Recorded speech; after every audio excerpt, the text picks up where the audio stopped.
Good morning children, I hope class 6 children are watching this video and I hope you must be keeping well. We have been doing whole numbers, already we have done exercise 3A and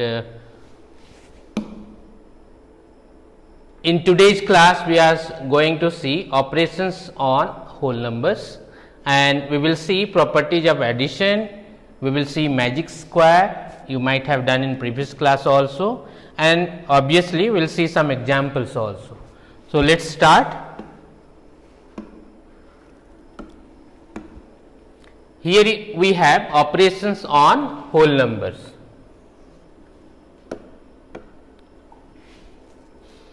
We are already familiar with the four basic operations of addition, subtraction, multiplication and division on whole numbers, already we have done in previous classes. Now, we shall study the properties of these operations on whole numbers. First thing we have, first topic we have properties of addition. So, in first property we have closure property, and what it is? You see, if A and B are any two whole numbers, if suppose any two numbers we have A and B, then A plus B is also a whole number. This is so easy. Closure property is what? If any two whole numbers you have, assume any number, suppose 5 and 6 we have assumed. Suppose in place of A you have 5, in place of B you have 6. So, when you are adding any of two whole numbers, the result what you will get, suppose if you are adding 5 and 6 you will get 11. So, 11 will be also a whole number. So, A plus B what you will get, that will be also a whole number. It means you need to remember, if any of two whole numbers are being added, the result you will get, the sum you will get, that will be also a whole number, and that is the property 1, closure property. If A and B are any two whole numbers, then A plus B is also a whole number. Means what? If A plus B any of two whole numbers if you are adding, you will not get negative integers, or you will not get fractions, whole numbers only you will get, that you need to remember. So, any of two whole numbers are being added, you will get the sum whole number. Here you see some examples have been given. Let us take some pairs of whole numbers and add them. Check whether the sum is whole number or not. Here you see one whole number you have 9, another whole number you have 11. If you are adding 9 plus 11, you are getting 20. Is the sum a whole number? Sum what you have got is this sum a whole number? Yes, this is a whole number. In the same way, 14 and 28, if you are adding, you are getting 42. 42 what you have got, that is also a whole number. And in the same way, 53 and 40 you have taken and that has been added, you have got 93, and 93 is also a whole number. It means if any two whole numbers you are adding, the sum what you will get, that will be whole number. Thus, we conclude that the sum of any whole numbers is a whole number. So, here you see sum of any two whole numbers is a whole number. Then you have commutative law. If A and B are any two whole numbers, then A plus B will be always equal to B plus A. Means suppose if you have added any number 9 plus 11, in place of A suppose you have 9, in place of B you have 11. So, A plus B you have got 9 plus 11 is equal to what you have got? 20. If you are adding B plus A, means 11 plus A, 11 plus 9, then also you will get the sum 20. So, either you are writing A plus B or you write B plus A, the sum what you will get, that will be equal, that will be same. It means if you are writing 9 plus 11 or 11 plus 9, the sum you will get 20. In the same way, if you are writing 14 plus 28 or 28 plus 14, the sum you will get 42. If you are writing 53 plus 40 or 40 plus 53, the sum you will get 93. It means A plus B will be always equal to B plus A if A and B are whole numbers. So take a pair of whole numbers, add them in two different orders and see whether the sum remains the same. Repeat it with more pairs. You can try by yourself also. Examples have been given. You see, 8 plus 11 is equal to 19, 11 plus 8 is equal to 19. 8 plus 11 is equal to 11 plus 8. Here you see, that is equal or not? That is equal. In the same way, 11 plus 23, that is 35, 23 plus 12 is equal to 35. Any other number, if you want, you choose by yourself and can be put and can be found out, the result or the sum you will get same. We conclude that in whatever order we add two whole numbers, whatever order is there of two whole numbers, the sum remains the same.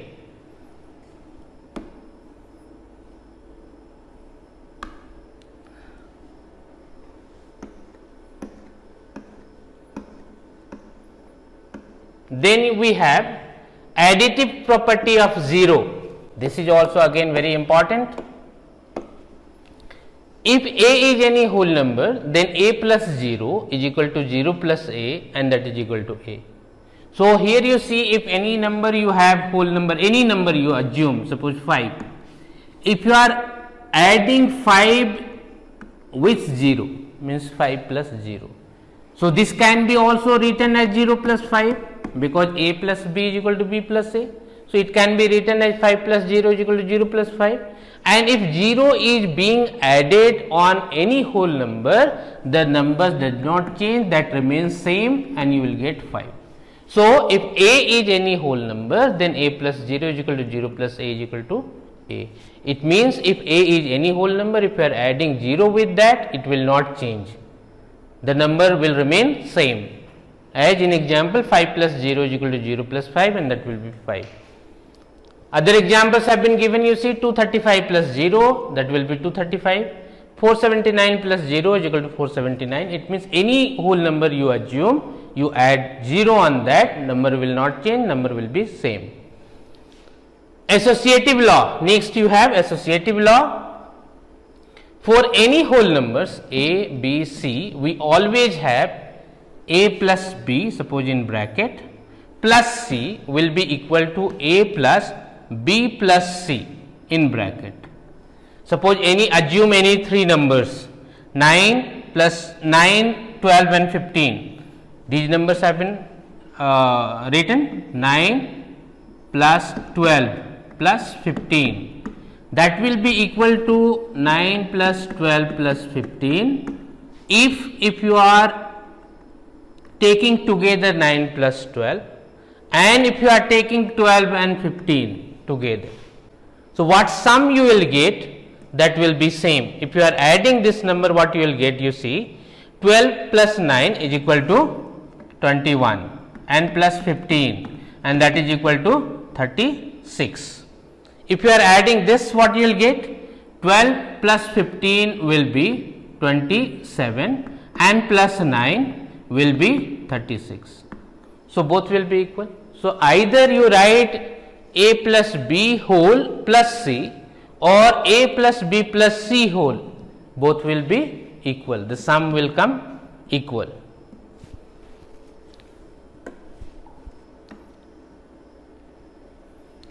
We may take some more examples, and in each case we shall find that in addition of whole numbers, associative law always holds. So this is called associative law. So these all the properties whatever has been given in your book, in proper way, that must be written in your notebook and with example, so that for revision it will be easier. Even in place of these numbers, you can put your numbers own. You think yourself, you write your own example, but definition must be written in proper way with proper example. Remark, you see, while adding three or more numbers, we group them in such a way that the calculation becomes easier. We arrange them suitably and add. Here you see, find the sum of 645, 287 and 413. So this can be written as 645 plus 287 and 413 can be written together. So easily you can add. Here you have just, you see, zeros you have got. So 287 and 413 if you are adding, you have got 700. And if it is easy to add again 700 with 645. So in this order you can arrange yourself, so easily you can add. Here you see example 3 you have been given. Find the sum of suitable rearrangement 847, 306 and 453. So you need to judge yourself, you need to know yourself which numbers should be grouped so that it will be easier to add. Here you see 847 and 453 has been taken together, so that zeros you have got, and if zeros if you are getting, it will be easy to add with the next number. So here you see 847 has been added with 453, you have got 1300, and again 1300 has been added with 306 and you have got 1606. In the same way here you have 4 numbers, so they have been grouped. You see 8 and 2 you are getting 0, here 3 and 7 you are getting 0. So in this way these numbers have been grouped, and later easily you will be able to add. So you need to know which numbers are required to be taken together, so that easily you will be able to add the numbers. Then you have example 4, find the sum. Again here you see this number can be added by simple way as we add, but suppose if any trick you are applying, or in easier way if you want to add, what can be done? See 3678 plus 999 you have. If you are subtracting 1 from 1000, you get 999. So it can be written as 3678 plus 1000 minus 1. In place of 999, 1000 minus 1 has been written. Now it will be easy to add. Just you see 3678 and 1000 if you are adding, simply it will become 4678, and then you subtract 1. If 78 is there, if you are subtracting 1 you will get 77, it means 4677 you will get. So it will be easy to add if this trick you are applying.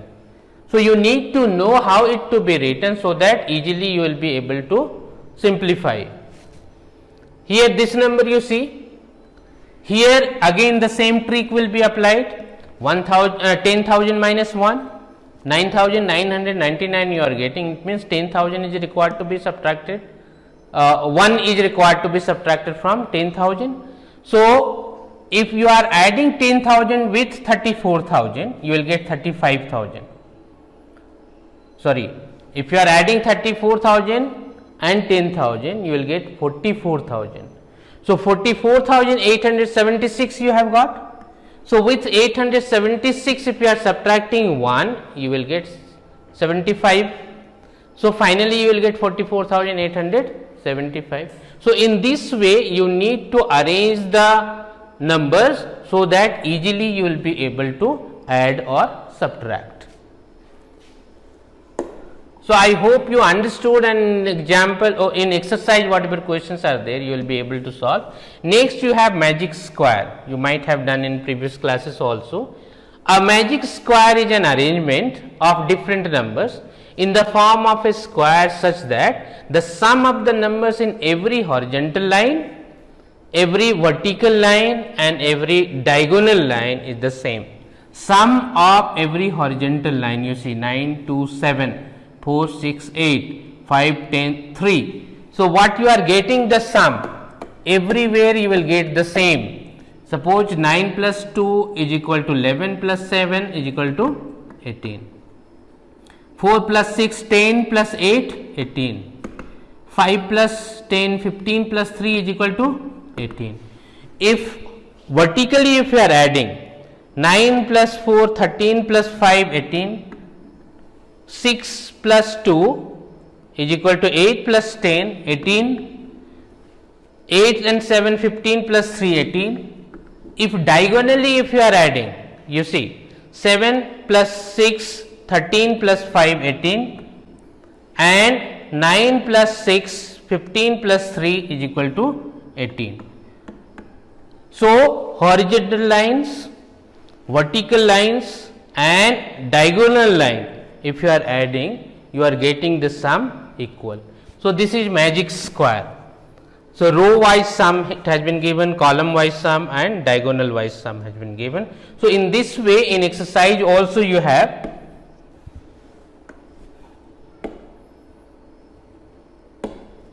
here you see this is your exercise 3B. Fill in the blanks to make each of the following a true statement. I hope you will be able to do A plus B is equal to B plus A. In that form you need to write down. 458 plus 639 will be 639 plus 458. So, you go through properly. I hope you will be able to solve, try to solve each and every question. And again magic square you have. Here you see suppose 16 plus 2 plus what number is required to be put. How will you know? At least one line is required to be added first. So, 16 plus 4 is equal to 20 plus 10 is equal to 30. So, diagonally if you are adding you are getting 30. So, if horizontal or vertical line if you are adding the same sum you should get. Here you see if you have 16 plus 2 that is 18. So, what number is required to be put over here? 30 minus 18. 30 minus 18 is equal to 12. So, this number you will have. Now, this you have got. Now, you see what number will be required to be put over here or here or here or here. So, you need to find out by yourself. So, I hope you will be able to do. So, try to complete this exercise and next day we will see subtraction in whole numbers. So, try to complete and next day already it may happen that we will see some from exercise some questions or subtraction in whole numbers. Till then, thank you.